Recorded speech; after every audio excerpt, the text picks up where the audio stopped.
Great, you could perform different operations with primitive types. For example, using plus operator, you could concatenate two different strings. Let's do it like that, ABC plus DE, and as a result I get string ABCDE.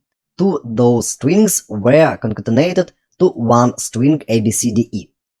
Similarly, you could add two different numbers, and as a result I get 25. But what will happen if I try to add ABC to number 5, for example? I'll get string ABC5. And the reason for that is that JavaScript in this case has converted number 5 to string 5, and afterwards it has concatenated two strings, and that's why as a result I get string ABC5. And this is called coercion. JavaScript coerces one value of one type to another value of another type. I could perform similar action by trying to add to ABC boolean value, for example false, and I get string ABC false.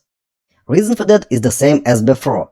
JavaScript has coerced value false of boolean type to string false, and afterwards it concatenated two different strings ABC and false.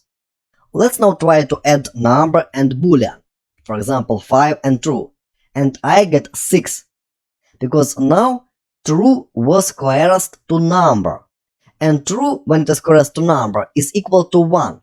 That's why 5 plus 1 is 6. If I do the same with false, type here false, then I get 5, because false was coerced to number 0. That's plus operator, and that's coercion in JavaScript.